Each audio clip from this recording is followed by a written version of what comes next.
Another episode of Confessions of a Street Broker, and today I got probably a guy that probably has the most dog in him out of anybody out there right now. So, very special guest today, the one, the only Chase Miller. Thanks for having me. Yeah, thank you for being here. Chase is a principal at NAI Robert Lynn. You're probably the fastest guy to ever make principal in NAI Robert Lynn. Is it? I think I am. Yeah. Yeah. So it's awesome having you here. You kind of stepped into the Brookhollow market as I was kind of stepping out over into the principal side of things. So, timing in life is always a great thing, but don't discount that you might be the hardest working broker in commercial real estate. I appreciate it. So that's always, always appreciated, from my side of the table. I like to see that. And, I know you're a guy that I can call at 7 a.m. and talk about real estate because I'm addicted to real estate. And so I can call you at 7 p.m. So, but why don't you just kind of give us a little of your background? You grew up here in Dallas, right? I did. Grew up here. Where'd you go to high school? Went to high school, Shelton, smaller private school, and then J.J. Pierce for a year. Okay. Grew up in kind of the whole Pierce, so Park Hill Junior High, Brentfield, which were the public schools that feed into Pierce. Went to Shelton freshman year, back to Pierce because I missed my buddies, and then back to Shelton junior, senior year, which was one of the best decisions of my life. And then after that, what a lot of people don't know, out of high school, I knew I wanted to play college basketball, and I knew I wanted to play at, the highest level I could, and that being Division I. Yeah. Really didn't have any great opportunities, so went to prep school for a year. All right. 13th grade. Yeah, that's really what it was. And I'll tell you, I grew up in those 6 months more than I probably my whole life put together. Yeah.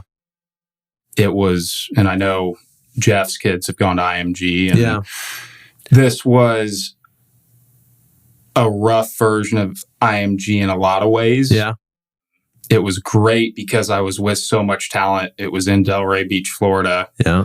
It was, but with that, I was one of 55 guys. And as far as the talent goes, I was probably 50th. Yeah. So I had to work my butt off to keep up with guys that were highly recruited, highly touted, and lived in, the perfect way to put it, we lived in not great apartments. Yeah.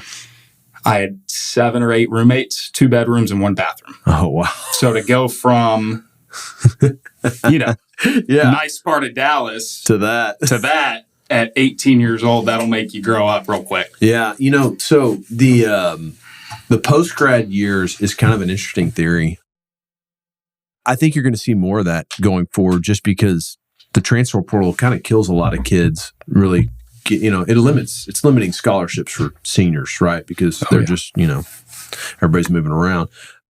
But, I know at IMG, they would have guys getting recruited by somebody. They'd be like, hey, look, we don't have a spot for a linebacker this year, but we do in, 24. So will you do a post-grad year and we'll give you a scholarship for that year? And so that's where it can kind of work in someone's favor too. So, No, it's I had an appointment to West. Well, I was going to go to West Point, but I was on the cusp of making grades, so they were going to send me to prep school for a year. So that was pretty much like post grad. Yeah.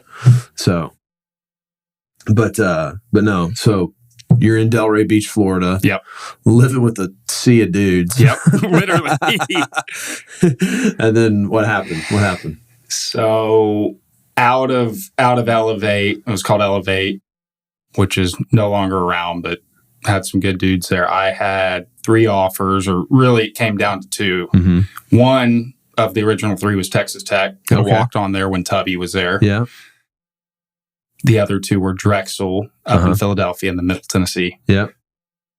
Toured Drexel, Middle Tennessee, and fell in love with Middle Tennessee. And what city is Middle Tennessee? Murfreesboro. Where is that? It's about 30 minutes outside of Nashville. Okay. All right.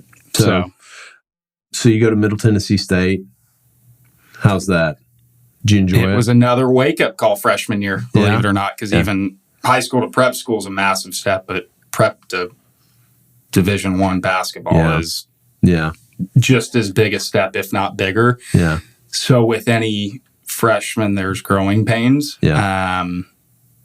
But man, you kind of, and this being a college athlete, you kind of morph into yourself a little bit and you learn a lot about yourself your freshman year. And after that, you're rolling. But yeah, loved it. Best decision I've made in my life was going to Middle Tennessee. And then you actually got to play in the tournament a couple years, huh? My freshman year, we, our claim to fame, if you will, we beat Michigan State. Yeah.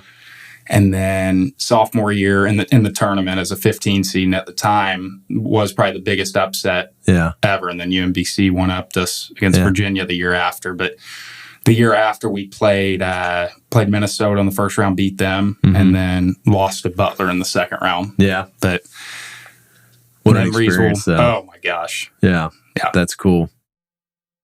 So you majored in finance with the real estate emphasis? I did. Yep. So you kind of knew, I mean, you were kind of bred into this. You kind of knew, with your dad being the Mark Miller, I wouldn't, it's funny. A lot of people guess and assume that. Yeah.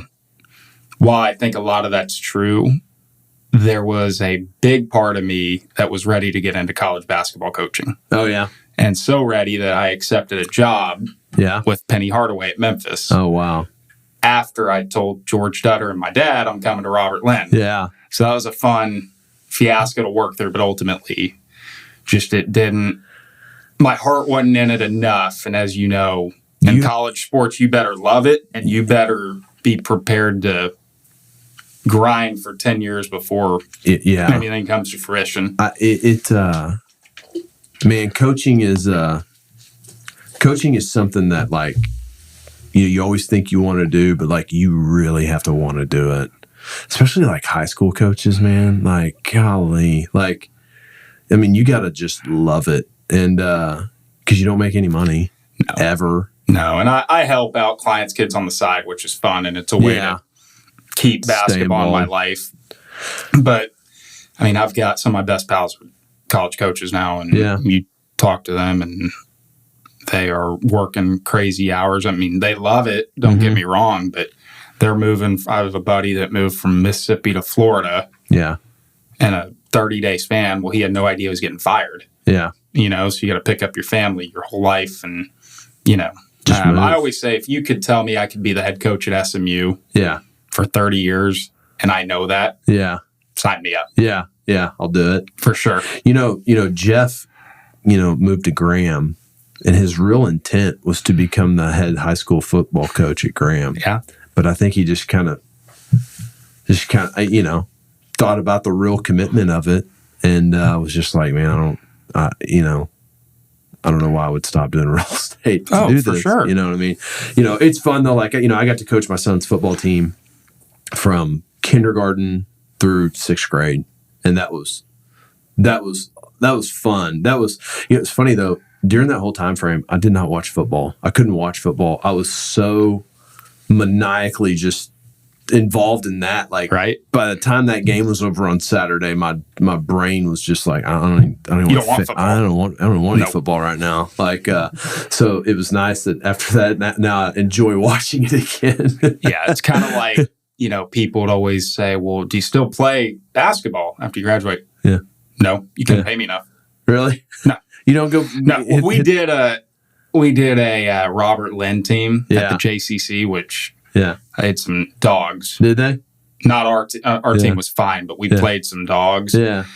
We had 5 former Division I athletes on our team. Yeah. And we got our tails smoked. Really? Yep.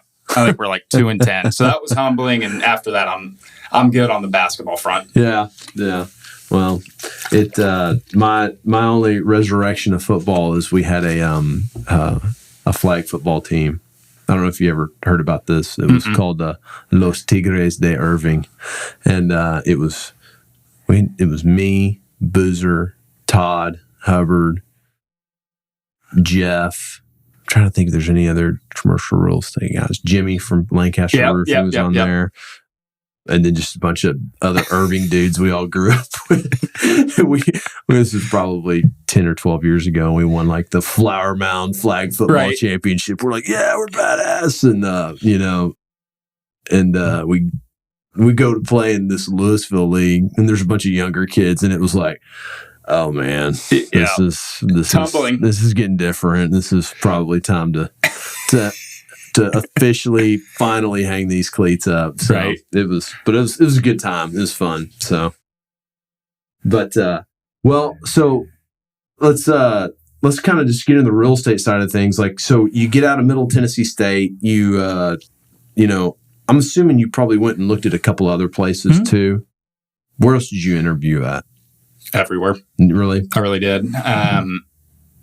JLL, Colliers, Cushman, Henry S. I talked to Jeff, I think. Yeah. Trying to remember. And then some spots in Nashville as well. Yeah. Just not knowing, being young and still figuring things out, wanted to talk to any and everybody. Yeah. And for me, it was, and it still is, right? It's, my dad is the Mark Miller. He is awesome. I love him to death. Mm-hmm. He is the ultimate nice guy in this business. Oh, yeah. But I didn't want to be his son. Yeah. It was big for me to go and create my own identity and who I am. Yeah. That was really important. And so, I would tell you this, I'm open about it. I would tell you when the interview kind of processes started, I don't know if Robert Lynn was necessarily at the top of my list. Really? No, and that's all it was. Yeah. It was just you not want to be in that shadow. That's it. And would the end goal have probably been to end up there? Probably. Yeah. But again, it's back to you want to create your own path in this business. Yeah. Well, you've obviously done that. I appreciate it. You don't have to, it's funny. One thing I always learned from Mark, and, I watched Mark and Jeff kind of grow up because I was, they started buying these buildings and I was managing them for them. And, Jeff is very intense, and I wouldn't say he's he's not a hothead or anything. He's just very intense, sure. and Mark is just always just calm, even keeled, just cool. And, that was one thing I always remembered watching Mark when I started applying to brokerage. I was like, cooler heads prevail. Cooler heads always prevail. And Mark was just, he never gets upset. It's unbelievable. I've never seen, someone could just totally shove a knife in his back and he'd be like, well, thank you. I guess I'll take this out. Right. I was... And I don't remember who it was. It was an NAI broker outside of Dallas that I'd referred something to. And he goes, well, are you similar to your dad? And I was like, maybe in some ways. I wish I wasn't more. Yeah. He goes, man, I've just never seen somebody deliver bad news as good as he does. Yeah. He could deliver bad news and you think it's not good news, but you're walking away feeling okay. Oh, yeah. Oh, yeah. And that's to his tenants. That's to his employees. That's to, Yeah. No,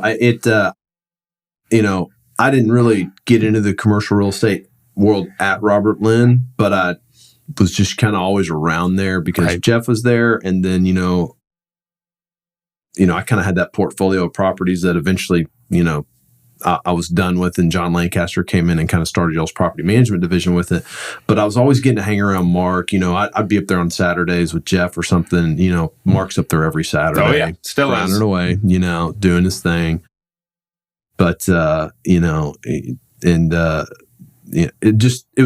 was cool to be around him just that little amount of time because he's one guy that I really admired and I really applied. Just, that was a big thing I always applied. I never got mad at anything and it works. It works very well for me. So that was something I really learned from your dad and really appreciated just being around him. So this is about 2020 you get in the business? Probably late.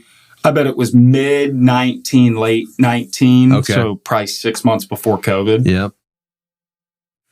Which you're probably thinking, I just got in at the worst time and it turned out to be the best time. Yeah. I think it was a little of that. Yeah. I'll tell you what it did do was, and this about Robert Lynn, we were in person. Yeah. Which when you were a young broker, yeah, a street broker, yeah, you better be doing that. Yeah. it taught me how to use the phones. Yeah. COVID did. Yeah. And, I'll remember, or I always think about, I had a roommate who's in investment banking. He's up in New York now at the time. And he would, because I'm smiling and dialing all day in my apartment because there was nothing else to do. Right. And he just looked at me. He's like, God, do you do anything else besides call people? Yeah. And I didn't realize, but that's not, and I don't think that's how a lot of brokers really went about their day or business, was just calling. Yeah. And so, you say, was it the best, worst time to get in? To me, that's what was the best part about COVID, was it taught me how to find business over the phone and not just in person. I will say, I think that was kind of one of always my weaknesses. I felt like if I couldn't walk into your front door, it's probably not going to be a lead for me. Right. So it's pretty interesting perspective on that, because, I'd make 10 phone calls during COVID, and I was just like,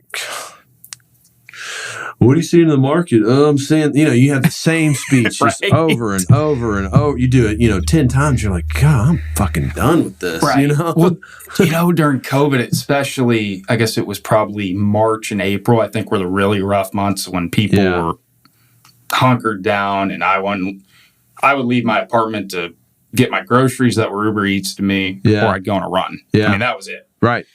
And I would be cold calling people, and I noticed all I would start asking people was, how can I help you? What can I help you with? Yeah. Which is a lot of what we're doing, but that's all I had to talk about. Right. And so developing relationships when I didn't know left from right in real estate was harder over the phone than it would have been in person. Yeah. No, that's I feel like there's kind of like two styles of brokerage. You have your Marcus and Millichap. Those guys make all these phone calls all day long. Yep. I mean, he's at another investment firm like that. He was in here that he goes, I make 600 phone calls a week. And I'm just like, I don't know, man. I've never been one of those shops. That's not us. Is that even doable? It's doable if you're... God, you got to have a fucking database just ready to roll. Which they do there, but how are you developing relationships? You're having a 30-second phone call, that can be great and efficient, I guess, but... Well, you know what it is? Here's what it is, right? Like, you've probably walked into someone that was somebody else's client, right? But you showed up on real estate day. Yep. And when you show up on real estate day, you're the guy that's there. And and that's another thing. This is a famous Jeff Mercer quote. We don't have clients in real estate. We only have people we've done business with, because that changes constantly. Oh, yeah. But, I don't know. So the fact that you mastered the phone, and that is probably what makes you pretty deadly today. I appreciate it. It's, you can't, because like the Marcus guys and all that stuff, I mean, they would be very out of their element having to go door to door to door, right? It's just, they're used to dialing. The door to door stuff, you find out information by going door to door that you can then use on the phone. Right. So so we both grew up doing, submarket specialization. I always kind of look at that as like, hey, I've got a puzzle I'm putting together. I'm playing poker right here. I'm playing chess right here. I'm playing checkers right here. And so the point of going door to door to door is that you can tell that guy. So what I noticed, and I'm sure this is what has happened with you now, when you develop that intimate knowledge of a submarket like that, I almost feel like guys will hire you and they might not even like you, but they're scared that you know so much more information than the other guy. When you can walk into a cold call and they'll be like, yeah, do you know about this? I'll go, well, yeah, I sold it to him, and then I sold him this, then I did this. Do you know about this? You know about that? And then they're just like, damn, if I don't hire this guy, I'm probably going to screw up, right. And the guys that we called on in Brookhollow, those are most of their net worth is wrapped up in that building, most likely. Yep. Their businesses probably aren't worth much, but that building has generated a lot of wealth for that person. So it's to your point, being able to use that knowledge on the phone too is huge. So mastering those two is probably a big thing of what's made your success. Thank you. But on top of that, I mean, you're kind of relentless, man. Like, I hear your name a lot from people that are like, Chase Miller's just calling me and calling me and calling me. They never say it as though like Chase Miller's calling me and God, I can't stand that guy. It's just like he calls me all the time. So that means you're at least calling all the time, but you're providing some value. Right. To your point, knowing these things. There's a balance you find. Yeah. You gotta be persistent so that you're top of mind. Yep. But you also don't want to annoy them. Right. I mean, they don't want to be, maybe sometimes they want to be talking to you, but they're running a business. They have things to do. But if you can call them, whatever it is, let's just say once a month. Yeah. And you're saying, hey, just so you know, the building next to you is on the market for $150 a foot. Yeah. Thanks for letting me know. Yeah. Great. That's all I need. Hey, I sold this building around the one street over from you for this much. Hey, and is there anything I can help you with? Yeah. And 99 times out of 100, it's a no. But there is that 1 in 100 time that, I need something, man. Or I know we talked last month, but this changed, and I'd love to talk to you. So, okay. So tell me about what's your schedule? I want to hear your real estating schedule. God, I think that's the nice part about our business. It's never the same. And I'll tell you my schedule when I started, kind of in the middle of my career to this point and what it is now. So when I started, Matt Elliott in our office gets in at 2 a.m., 3 a.m., whatever. Yeah. You can email Matt at 5 a.m., instant response. 100%. So, and I told myself, okay, I'm going to beat Matt in. Yeah. That's my goal. Okay. So I would do that. I would get in at 4 a.m. most days, 4:30, 4:45, whatever it is. And I probably did that for a year, let's call it. And I was working full days. I would work and this was really when I was in training. So it was database stuff. It was learning my market. It was getting my license. I would do that from 4:45 to 6:30 p.m. Yep. And I would go work out after. So those, my days were real estate. That is it. That evolved into, to be a good business guy, and I think to live a balanced life, you need to work out. You need to have friends. You need to do things outside of real estate. So that it evolved to still getting in at 5:30, call it. I would work from 5:30 to 7 in shorts and a t-shirt, and then I'd work out from 7 to 7:45 in our office, start my day at 8. Yep. And I'd work till 7, let's call it. To me, that is still the best schedule. If I was having breakfast with a young guy today and he asked me the same question, and, if you're getting in the business and you could tell your young self or tell yourself a few years ago what to do differently, I'd tell him that's what my schedule would be, and I do consistently. Yeah. Today, I'm probably getting in at between 5:45 and 6:30. I don't kill myself to get in. Yeah. In the 4s anymore like I did. I don't have that pressure on myself that ultimately I was putting the pressure on myself. Yeah. But I do stay later. I stay until 7:30 or 8 a lot of nights. Okay. What about weekends? Weekends, I am, depending, sometimes I'll work Saturday and Sunday. I typically, especially during college football season, take all Saturday off. Yeah. Decompress, relax. And then Sundays get after it, though, for 6 to 10 hours. Yeah. And as you know, weekends as a broker, you're organizing who you're going to call. Yep. You're going over your call notes. For me, Sundays are a lot of getting lists out to clients that maybe you didn't. You cold called them on a Thursday or you talked to them on a Thursday and they need 20 to 40,000 feet. We didn't get it out. You need to get that out Sunday. And the way I look at weekends is if you could, whatever you can set aside and get done over the weekends gives you that much more time to go cold call and find business during the week. Right. Yeah. No, that's probably very, I noticed, I always took Sundays off and I worked Saturday, 6 to 7 hours on Saturday. Yep. And it was, that's the one thing. Like I've been in action group meetings at Mercer Company, and I'm like, man, you consistently. I'll look at a young guy and be like, you consistently organ 2 hours a week. 2 hours. That's our minimum, right? Yeah. And you're at 2 hours all the time.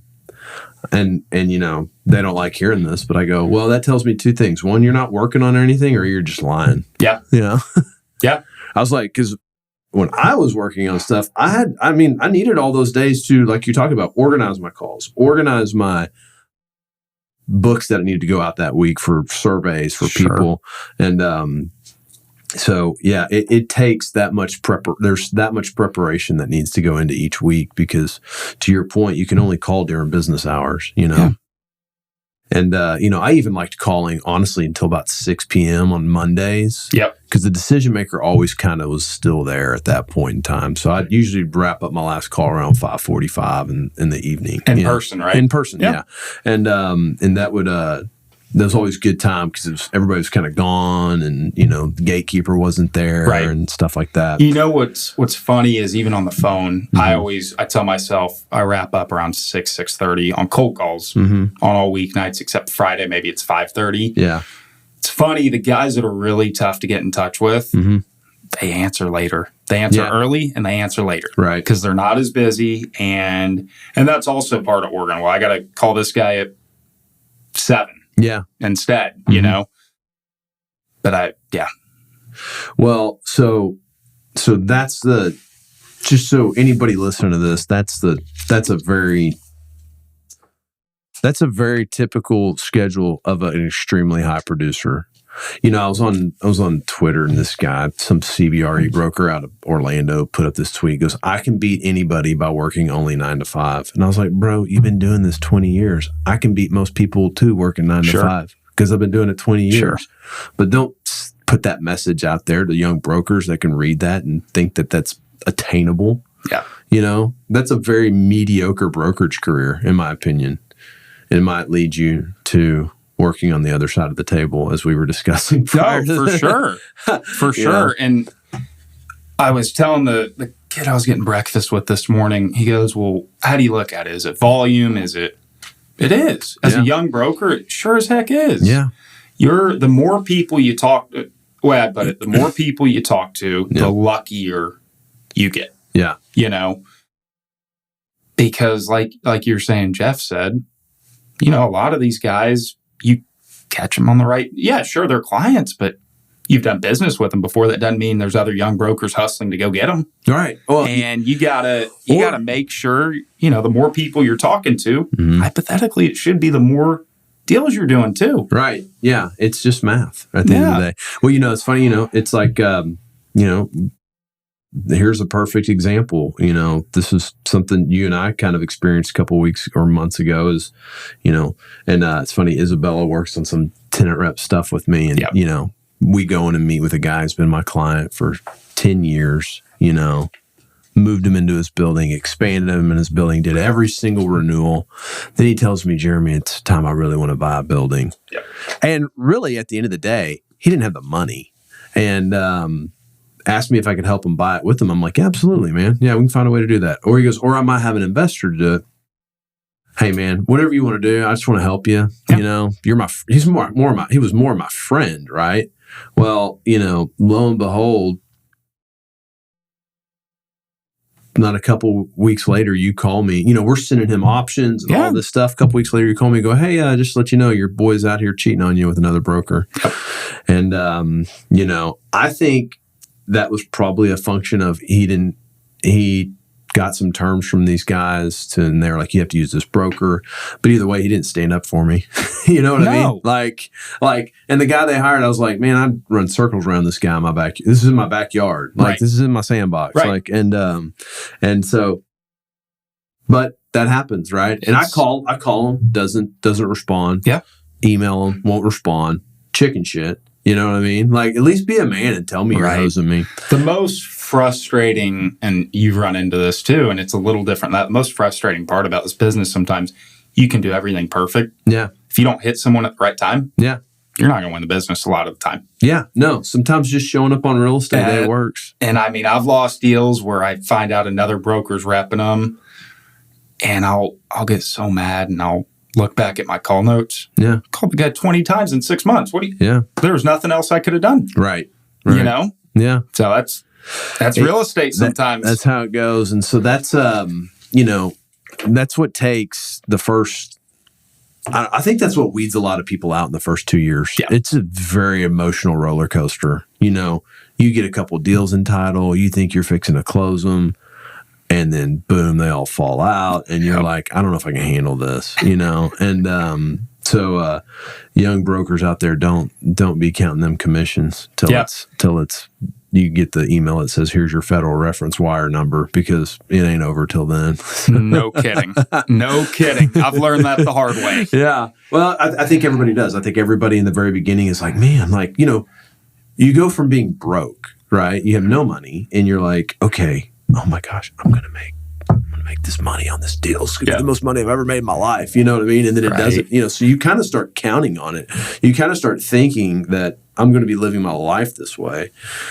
And then the best brokers I know are the guys that can stay even keeled through that and bounce back. Yeah. Well, and I always compare brokerage to sports in a lot of ways. Yeah. I think that's the perfect comparison. Well, you know what? You got your butt kicked Tuesday night. Yeah. How you going to come back to practice Wednesday? You got a game Friday. Let's go. It's the same thing on the flip side of it too. Hey, you just won the Super Bowl. Great. You got to get up tomorrow and go make cold calls. Oh, yeah. You can close the biggest deal. I remember you think about, I love college football. Yeah. And so I love kind of watching these coaches and players evolve. And Nick Saban, who we all know is one of the greatest, if not the greatest of all time. Yeah. Always sticks with me every time he wins a national championship. Hey, what are you going to do tomorrow? I'll be recruiting. Yeah. Doesn't stop. It never ends. It doesn't stop. No. I remember this guy worked for a commercial company. He closed like this big deal. And he goes, man, I'm taking the rest of the day off. And I was like, man, you're missing a great opportunity to go cold call because you're on fire. You're like, man, I just closed a great deal. So that was always my thing. It's like, as soon as I closed a big deal, I would just run out the door and make cold calls because I just had like the energy boost in me. It's funny. To go do it, Tyson Irwin in our office said this to me when I started. He said, you're not always going to want to go make cold calls per se. Yeah. Some days you're going to wake up and you're feeling great and you're going. There's others you don't. It's funny, the days you just, and for whatever reason, you feel great and you're ready to go make cold calls and talk to everyone. Those are your best days. Yeah. It's funny how it works. And so that's to your point. Yeah. You got 100%. You got to like kind of be, what I did during COVID too is I'd start like working out and then like in between sets, I'd make a cold call. And it was like the energy of just like working out. Yeah. I mean, kind of worked. I don't know. But it kept me excited. Half the time I'd be like out of breath on the phone. Right. Hey, so there's a spill. But it's kind of like when you're cold calling too and you're 0 for 20. Yeah. And we call them TIPs. Yeah. You find a deal. Yeah. Man, you're going. You're excited. It changes your whole day, your whole perspective. Yeah. And it changes the rest of your calls. Yeah. Well, it's that hope is fading. And then you get that and you're like, okay, this is why I do this. Right. Reinforces that. So last year you had an incredible year. You were what, number 4 in NAI globally? Is that? I think 3 and T-Hub was 3 4. And T-Hub was 4. Okay. How many guys are in NAI globally? I don't know. I think 10,000. Okay. That's a guess. I think that's right, though. 10,000. So you were number 3 of 10,000 across all asset classes, everything. That's incredible, man. Thanks. That's really impressive. It's I remember when you and I first started talking, you'd be like, let's broker together. I'm like, dude, I ain't got the gas no more like you do. Like, I would be a horrible partner. But it's been really cool seeing you do the kind of production that you've done because, I never did that kind of numbers, but you had bigger prices. So that's right. It's all convoluted. That's right. Yeah. So what's the diciest situation you've been in a brokerage, like touring a building or whatever?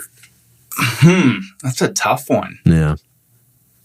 a lot of them in our market, you're dealing with, just not maybe, what's the right word? You're dealing with people that aren't in real estate as much. Yeah. I've run into, not dicey, but awkward, where you are running around with let's just say a tenant or a buyer, and you've shown them 100 options. Yeah. And they show up to tour unannounced. Yeah. While talking to you with 2 other brokers. Yeah. Is that the diciest? That's top of mind, but is that the diciest? I don't know, but it's stuff like that. I'm trying to think truly diciest. I feel like I've always kind of whittled my way out of stuff that really could have gotten bad. Nothing that comes to mind, but I would say feels like once a quarter in our submarket that happens, though, where you're talking to XY's, whoever, and they show up after you think you've developed this great relationship with them, and you've given them a Christmas gift, and you've sent them 19 Mavs calendars. They're showing up with another broker. It's like, oh, okay. Yeah. Yeah. No, thank you, Chase. Just give me all of your information, and I'll give it to some other guy that has no relevance. And I really try to. I'm not one of those brokers that's going to say, "Hey, I need an exclusive tenant rep letter," or I'm going to try to win you over by working hard and showing you info that hopefully others aren't going to have. Which I think, as a street broker, that is the value you add. Yeah. But when they go and take that info to another person that might not know the market as well, as when it gets a dicey situation I have been in, is I have to call the other broker and say, hey man, if they want to offer on that, they're paying your fee. Yeah. So I was, the gypsum plant? Mm-hmm. So I was working with, they were like, hey, we need another location. We need another building. You're saying like, USG? Yeah. I have a story too. So anyways, I was like, hey, how long ago is this? Oh, this was 5 or 6 years ago. Okay, well, I got one from last year. Yeah, well, they were out in the market last year because they were looking at 415.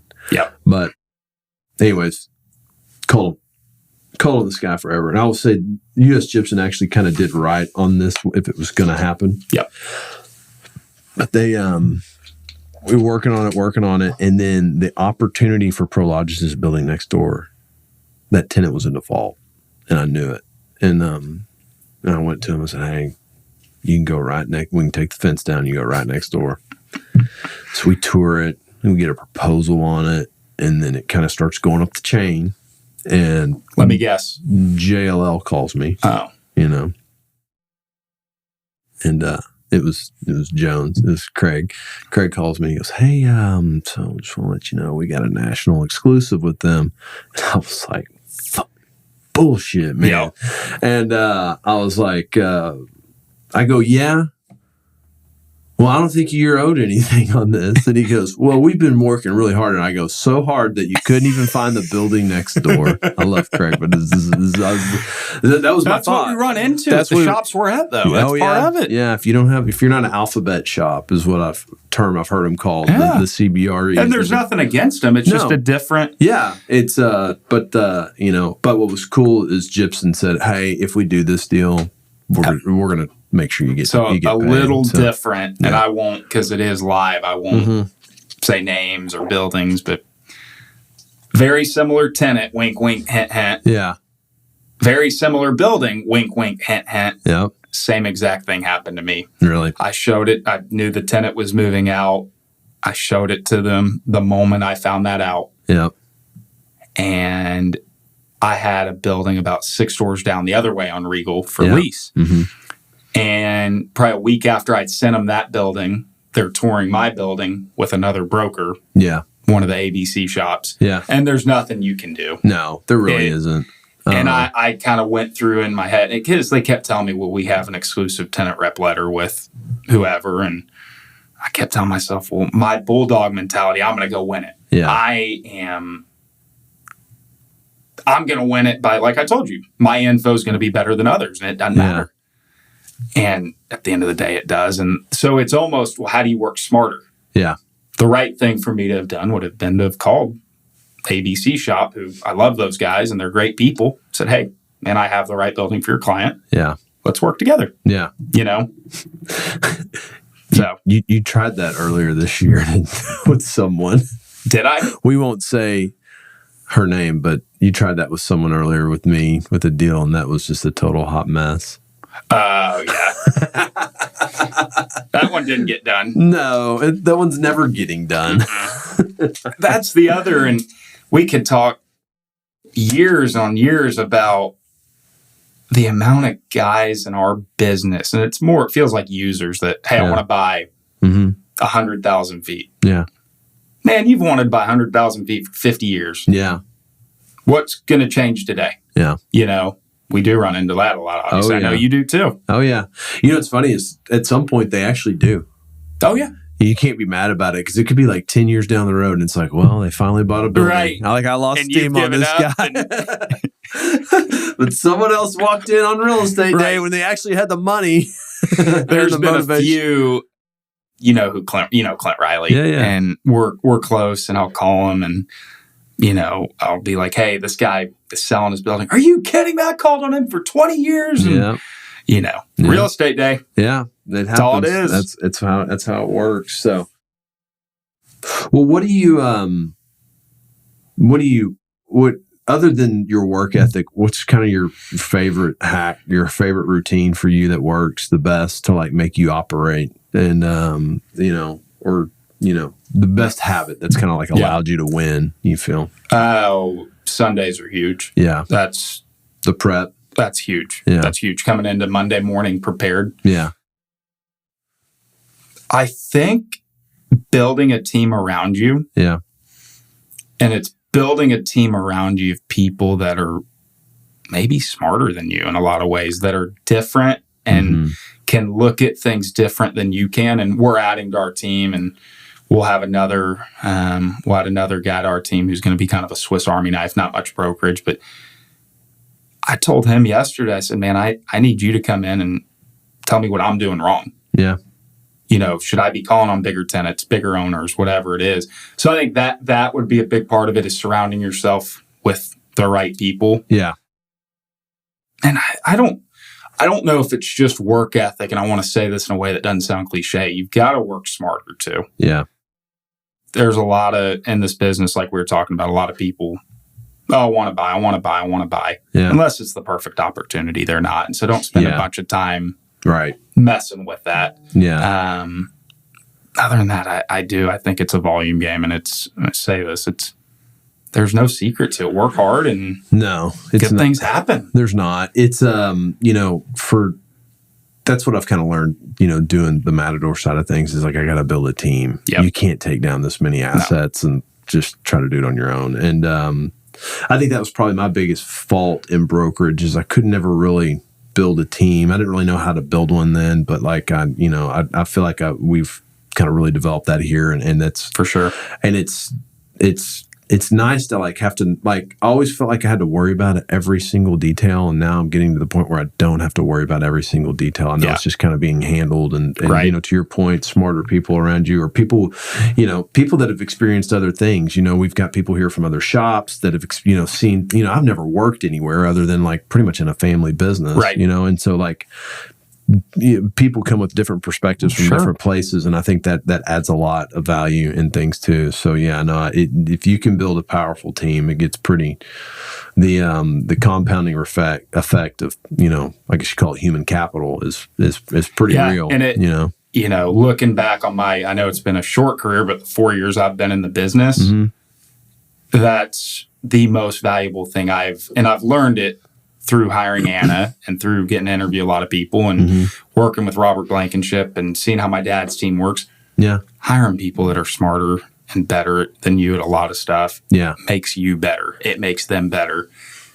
And, a big team is going to do a lot more than just you or I is. Yeah. No, and that was I feel like that was kind of maybe what was always my ceiling in brokerage, was I was just very lone wolf. Yep. Like I just man, I didn't want to have anybody with me. I just wanted to do it all. And, but learning that, like, it's getting very interesting where I think, like, where this company, this is, we're wrapping up year 3 of this company, or, year year 3. And look what you've done. Yeah. And so I think, it's only going to get exponentially better. And, that is the cool thing, is hiring right talent and hiring people smarter than you. And, that's like, the one thing we try to do here is when we hire somebody, they have some kind of unique outside of what we're looking for, know? So like with Will, it was, he knows insurance inside and out. So, I mean, dude, I can't tell you what a whip it was dealing with insurance before he was here. I'm going to give Will a little shout out. Yeah. So, when he was getting onto the industrial side, I guess it was a year and a half, probably. Yeah. Is that right? Yeah. Maybe 2 years. He kept hounding me to get coffee or breakfast at Flying Fish. I mean, he would call me probably he Chase Millered me. Yeah. Yeah. And finally, I was like, all right, dude. And I thought he was selling me insurance. And that's why I just never. Yeah. Yeah. I don't need to have this conversation. Yeah. So one day I thought, okay, we know a bunch of the same people. People love you. Yeah. I'm a college football guy. You're Pat Narduzzi's nephew. Yeah. Sure. Whatever. Yeah. Yeah. We sit down. He goes, I'm not in insurance anymore. I'm getting into industrial real estate. I was like, okay, my guy. Yeah. No. Yeah. He's definitely made that transition very well. He's awesome. And done a great guy. He's a great deal guy. He's having an incredible year this year in a down market where we probably bought half what we bought last year. But you're still maybe one of, if not the most active buyer. Yeah, well, and that's a lot of that testament is to him, man. Yeah. He's, we kind of implement cold calls with him. Hey, man, your prospect is brokers. That's our we and even and a lot of my best friends are principals. Yeah, and especially when you're getting going, it doesn't just happen. No, you got to call brokers. I mean, you might even be cold calling some on your own when you're getting going. Yep, but that's real estate. Yeah, it doesn't just happen. Well, I think the thing about real estate is it has the word real in it. And it, I think that is part of relationships too. Real is in relationships, and man, real estate is really all about relationships. Yeah. That was broker, like, that was going back to your dad, like just always being really nice to everybody. I think that worked out for me as a broker. Because I had such good relationships with all the other brokers. Yep. Like, I remember, like Haynes Chatham. If Haynes had a listing and I had a buyer, like, you're getting it done. We're getting it done. Yeah. Like, that is my client's deal to lose if he wants it. Right. You know what I mean? And I think what's made you lethal on the principal side is you understand how to work with brokers and you appreciate brokers. Yeah. No, yeah. I've walked a mile in those shoes. Right. So, our goal when we buy a building is to, we don't need you doing our due diligence for us. Like, we present ourselves as a professional shop and we'll do the acquisition. Right. Anything you can do, go find a tenant. Or go find another deal to buy. You know what I mean? And, your job is to find and put deals together. And that job is pretty much done at that point, unless there's something in it. But, the other thing, you are one of the easiest buyers to work with, too. But I think that comes from your brokerage background a little bit, knowing. Yeah. Well, I feel like at the end of the day, there's just not a lot that I'm scared of. Yep. There's a way to work all these things. There's all these situations you can work out. You know what I mean? It's, unless there's just a completely unreasonable party on the other side of the table, usually there's a solution, On both our deals that we've done, I told you the ask. Mm-hmm. You said, where's it get done at? I said, man, I'm shooting you pretty straightforward. Yeah. You said, okay, it works here. Let's go. Yeah. You'd be amazed. There are a lot of people that don't operate like that. Yeah. Well, it's, the good thing with the way we're structured, I don't have to go ask for permission. It's, hey, I know this works. Yeah, we're buying it. I mean, we were under contract in 2 hours on Irby, Parkside, we walked into that. We were like, yeah, okay. Yeah, this works. Perfect. Yeah. Okay, yeah. This is what it's at. Okay, we'll do it. That worked out great. And you Closed early. 2 weeks early, yeah. Yeah. That's we were showing you a deal just a second ago. We just put in title today. We're closing on the 29th. Today's the 11th or 12th. So we're closing in 15 days, essentially. Or what is that? All right. 17 days, whatever. But I knew all the parameters of the deal. I'm like, you're going to go get a clean phase one. Survey title. What's left? Make sure there's not a lease that hinders you, and you're done. Yeah. I mean, it's a single tenant building, and the owner's in possession of it. I mean, it's give me a title commitment, and the seller's making the loan, and we got pre-committed capital, so I know we got the money. We got that all approved before we inked the contract, and let's go. So it's not, when you understand your asset class, it's not that difficult. Yep. It's and I think maybe that comes from submarket specialization. Yeah. It's like I can show someone a building, and I think the way you end up buying buildings from submarket specialization is because you're like, here, sir, here's the one building. You told me to bring you a building. This is it. This is your deal. This is the best deal I've seen right now. And then they discount you for showing you them one deal. They're like, you didn't work hard enough for this deal. Right. But then they pump fake on it. And then you're like, okay, then I'll just buy it. 100%. And so but that comes from knowing your asset. Like, that's my job, is to know my asset class, and knowing your submarket. Right. So, well, it's always fun working with you because it's very linear. There's no, not all, and most brokers are that way, but there's some brokers I deal with. Man, I can't, like, the road is just winding so much. And I'm like, dude, let's our job is to, it's to represent our clients in their best interest, but a lot of times for them, it's let's get a deal done. Well, yeah. I think sometimes there's some guys that over broker things, and sometimes they overlook the fact that the best interest of your client is just to get the damn deal done.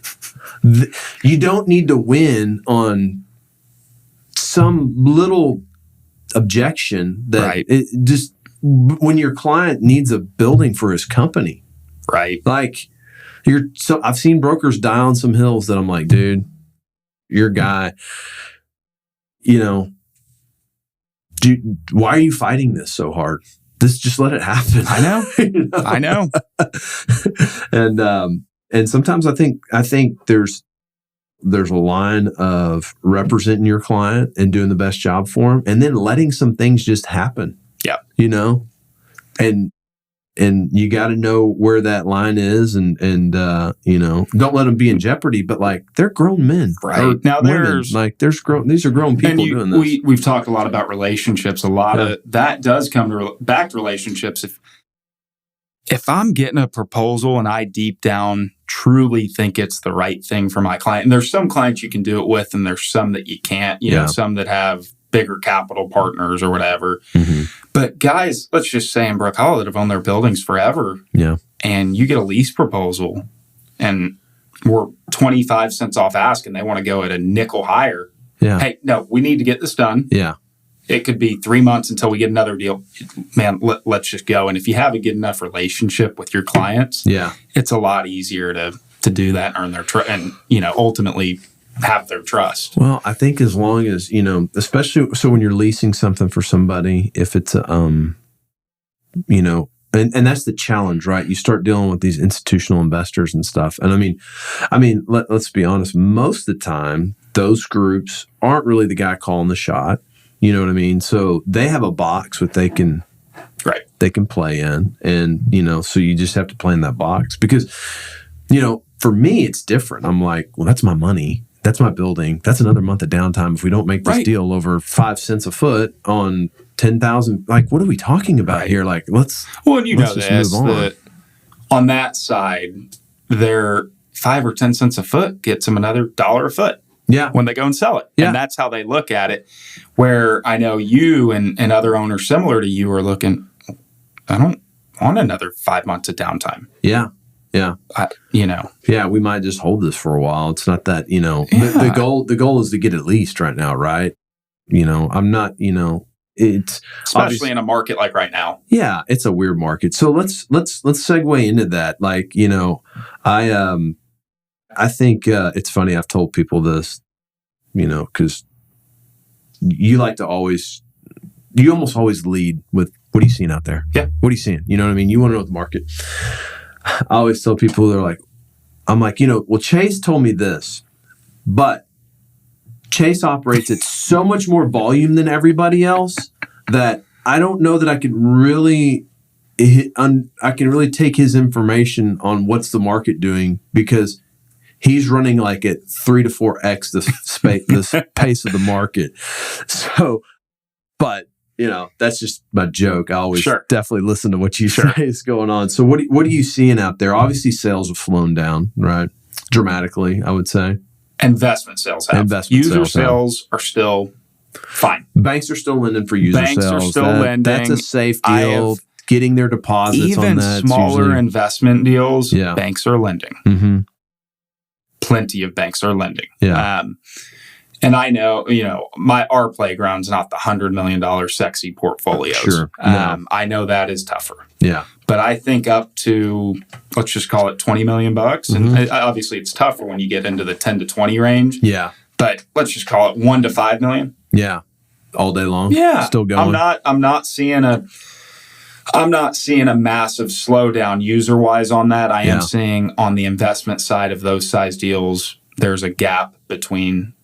Still the gap between the buyer and the seller. There is, and I don't know how long that takes to bridge. I really don't. Yeah.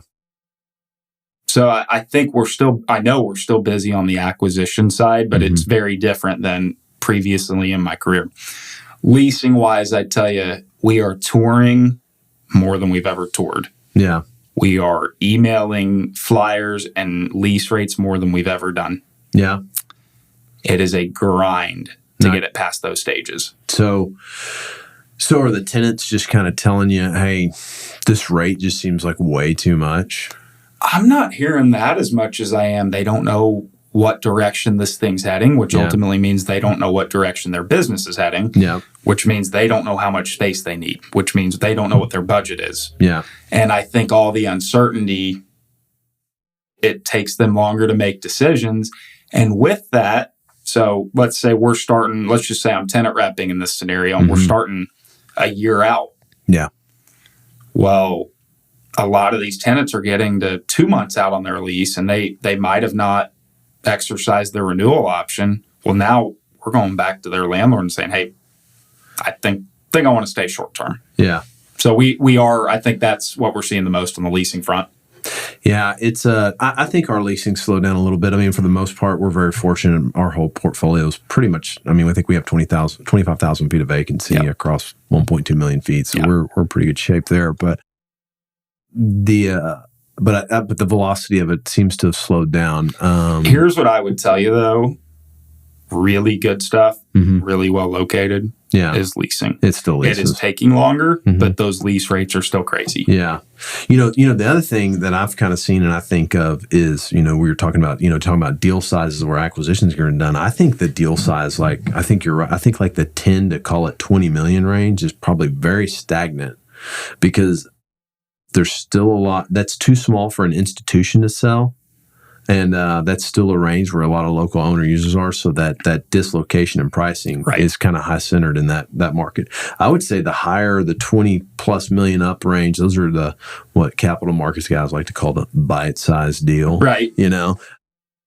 But those are actually those are deals that I've actually seen and get excited about because basis is good. Yep. And it really comes down to the sophistication of the seller up there. They know the market. They understand the capital markets. That is where my job, being a street broker, has gotten much more difficult over the last 6 to 9 to 12 months. Yeah. I'll get a call from a great client and say, who I've sold a ton to, and I'll call them and say, hey, you can buy this building for $130 a foot, let's just say in Brookhollow, which standalone building probably feels okay. Right. Their rebuttal is, I can go buy Class A stuff in North Dallas for $108 a foot. Yeah. Yeah. I think that's coming. I think that's I think the developers will be selling some buildings off to users, and they're going to get to own them. That's like when we were standing in that parking lot on Regal Road with that group, and they're like, I was like, well, what do y'all need? They're like, 250,000 feet. I go, then look up every 250,000 foot spec building and go make an offer on it, because one of those will sell. But where it gets interesting, and again, my game is I'm selling these, or a lot of my business, I'm selling buildings to groups that then are going to throw them together and either recap or sell to a bigger institution, or whatever it is, capital partner. It's tough. It doesn't make sense for them to be buying these buildings one off at significantly higher prices than nicer product. At a fraction of the cost. And so that is but to your point, the disconnect is the seller profile is totally different. Well, I think the one thing that we saw in that market of Brookhollow is a lot of people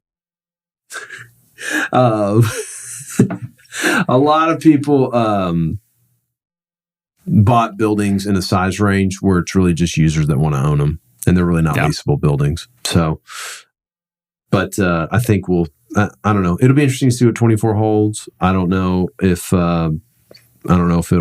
we'll get interest rates back or whatever, but I don't know. We're still buying, so we're still active. If the it's still fun. DFW is still an active and fun market. Well, we've got to get to a little happy hour. We're going to a little broker happy hour for all the dudes that we did deals with this year, and so we'll wrap this up. But Chase, thanks again for being on here, and we'll do this again because this is always fun to talk. So, anyways, all right, man. Thank you. Thank you. See you.